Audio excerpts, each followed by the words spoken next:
जैन सभी को अभी आपके महिला कंडक्टर 5000 पदों पे भर्ती निकली है। इसका पहले मैंने वीडियो बनाया था, उसमें आपके बहुत सारे डाउट थे। वो सारे डाउट इस वीडियो में क्लियर करने वाला हूँ।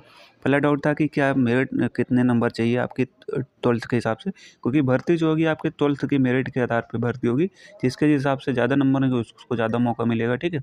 उसके बाद आपका दूसरा डाउट है डॉक्यूमेंट क्या क्या चाहिए, और तीसरा आपका है कि आवेदन कब से होगा। इसको लेकर आप काफ़ी डाउट है कि आवेदन कहाँ से होगा, कैसे फॉर्म भरे जाएंगे। तो सैलरी भी आपकी ठीक-ठाक होने वाली है 25,000 प्लस, और आपको अपने होम डिस्ट्रिक्ट में पोस्टिंग मिल जाएगी। तो ये सारी चीज़ें आपको डाउट क्लियर कर दूँगा इस वीडियो में। तो वीडियो के अंत तक बने रहिएगा, एक-एक पॉइंट को समझिएगा। और अगर चैनल पहली बार आए हैं तो चैनल को सब्सक्राइब ज़रूर करना, ताकि इससे जो भी जुड़ी जानकारी होगी वो आपको सबसे पहले दी जाएगी। ये कटिंग आपने देखी होगी, पेपर कटिंग आपने देख ली। उसमें देखो लिखा है, अब रोडवेज बसों में सफ़र के दौरान यात्रियों के पास महिला परिचालक टिकट काटने पहुंचेंगे। उत्तर प्रदेश सड़क राज्य सड़क परिवहन निगम संविदा पर 5000 महिला परिचालकों की भर्ती का प्लान तैयार कर रहा है, ठीक है। यूपी एसआरटीसी का मकसद है समाज में महिलाओं को स्वावलंबी और सशक्त बनाना। मुख्यमंत्री योगी आदित्यनाथ की मिशन नारी शक्ति के तहत परिवहन निगम में लगातार महिलाओं को रोजगार दे रहा है। तब अभी तक दर्जनों महिला चालकों की नियुक्ति हो चुकी। पहले अभी महिला परिचालकों की हुई थी। अब संविदा पर 5000 महिला परिचालकों की तैनाती होगी, जिससे महिलाओं को बड़ी संख्या में रोजगार का अवसर मिलेगा। खास बात है कि इन महिलाओं को परिचालकों को उनके गृह जनपद में डिपो में तैनाती दी जाएगी, जिससे वो शाम को घर में आसानी से पहुंच सके। ये बहुत है, क्योंकि अगर अपने गृह जनपद रहेंगे तो अपना दिन में ड्यूटी किया और रात में अपने घर पहुँच गए। अब इसमें देखो आपके डॉक्यूमेंट से संबंधित थे, वो मैं अभी क्लियर कर दूँगा। एक अलग से डॉक्यूमेंट की लिस्ट बनाया हूँ, वो देख लीजिएगा आपके डाउट के लिए। इसमें देखिए परिवहन मंत्री स्वतंत्र प्रभार दया शंकर ने बताया कि भर्ती के लिए इंटरमीडिएट की योग्यता ट्रिपल सी होना अनिवार्य है। अभ्यर्थियों को इंटरमीडिएट प्राप्तांकों की मेरिट के करते हुए सीधे संविदा परिचालक के पद पर रखा जाए। उन्हें बताया गया कि एनसीसीबी प्रमाण पत्र, एनएसए प्रमाण पत्र व भारत स्काउट एवं गाइड संस्था के राज्य पुरस्कार एवं राष्ट्रपति पुरस्कार प्रमाण पत्र धारक महिला अभ्यर्थियों को इंटरमीडिएट के प्राप्तांकों पर 5% का वेटर भी दिया जाएगा। अगर आपके अच्छे खासे अंक हैं तो आपको 5% का एक्स्ट्रा भी बेनिफिट मिलेगा उसका, ठीक है। ऐसा यहाँ नहीं है कि टॉपर वालों को भी मौका मिलेगा, जिसके कम है उसको मौका नहीं मिलेगा। अगर आपके 50% भी आप फॉर्म भरिए, ठीक है। तो जिनके नंबर थोड़ा ज़्यादा हुए उनको थोड़ा वेटेज ज़्यादा मिलेगा, लेकिन ऐसा नहीं, आपका नंबर का में कोई दिक्कत नहीं। वहाँ देखा जाएगा कि आपके अंदर स्किल क्या है, वो चीज़ें देखी जाएंगी, ठीक है।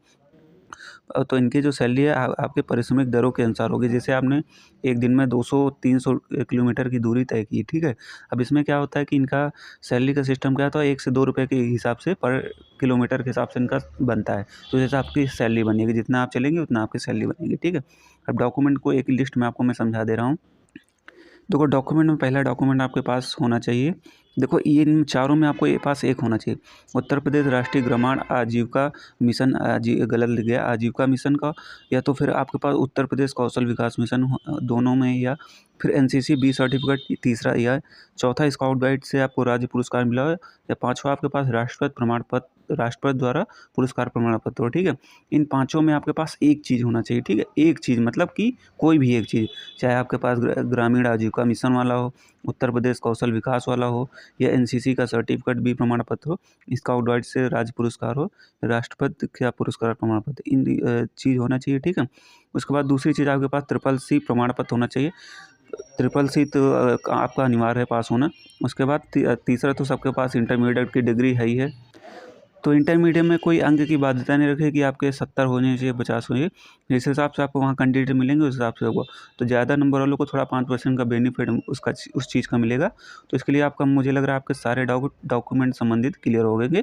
आपको इनमें से किसी एक की डिग्री आपके पास होना चाहिए। दूसरा आपके पास ट्रिपल सी अनिवार्य होना चाहिए। बस इतना दोनों में अगर आपके पास है तो कोई दिक्कत नहीं, आप जाइए वहाँ। अब आवेदन कहाँ से होंगे ये भी मैं आपको बता रहा हूँ।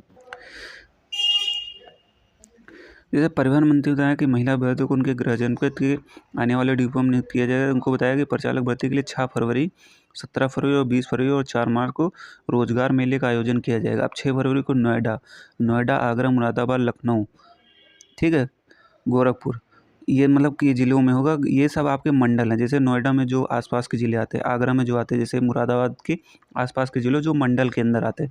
लखनऊ में जैसे मुझे पता है कि यहाँ के आपके रायबरेली हो गया, उन्नाव हो गया, इस तरीके के आपके ज़िले आते हैं। गोरखपुर में जो आसपास के ज़िले जो मंडल के क्षेत्र में आते हैं, वहाँ 17 फरवरी तक होगी। अब मंडल की लिस्ट भी मैं आपको बता दूंगा, आप मेरे टेलीग्राम ज्वाइन कर लीजिए, वहाँ मैं मंडल वाइज लिस्ट डाल दूंगा, आप जिस मंडल में आते हो, ठीक है। तो उसके बाद 17 फरवरी को गाजियाबाद, अलीगढ़, बरेली, अयोध्या, वाराणसी इन मंडल पे भर्ती होगी। फिर उसके बाद 20 फरवरी को मेरठ, इटावा, हरदोई, देवीपाटन, आजमगढ़ पर होगी। और 4 मार्च को सहारनपुर, झांसी, कानपुर, चित्रकूट, धाम, बांदा, प्रयागराज क्षेत्रों में रोजगार मेले का आयोजन हुआ है। तो आपको पता ही होगा उत्तर प्रदेश में आपके 18 मंडल हैं। तो मंडल वाइज आप देख लीजिए कि आपके मंडल, आप कौन से मंडल में आते हैं, आपका कौन सा मंडल लगता है। तो उस मंडल में कम से कम 3 से 4 ज़िले आपके होते हैं। तो मंडल वाइज आप अभी क्रोम में सर्च कर लीजिएगा कि आपका जो है ज़िला किस मंडल में आता है। तो अपना डेट देख लीजिएगा। पहली भर्ती आपकी 6 फरवरी को होगी, फिर 7 फरवरी को, फिर 20 फरवरी को, 4 मार्च को। 4 बार आपका रोजगार मेले का लगेगा। जो आसपास की हैं वहाँ जाके अपना जाइएगा। अब आवेदन कैसे हुआ ये भी मैं आपको बता रहा हूँ। आवेदन देखो, आपको रोजगार मेले के साथ साथ निगम की वेबसाइट www.upsrtc.com पर ऑनलाइन एप्लीकेशन का क्षेत्रवार लिंक प्रोवाइड करा दिया। मतलब जिस आप क्षेत्र से हैं, आपका लिंक जो पहले है उसका पहले आएगा, जो बाद में उसका बाद में आएगा। तो जो इस हिसाब से लिंक रहेगा, आप उसमें अपना आवेदन कर सकती हो और रोजगार मेले में जाके अपना प्रतिभा कर सकती है। तो आपके, मुझे लग रहा है आपके सारे डाउट क्लियर कर दिए हैं।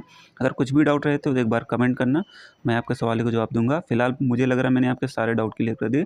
फिर भी अगर कुछ भी डाउट आपको लग रहे हैं तो आप कमेंट करना, मैं आपके कमेंट में आपके रिप्लाई दूंगा।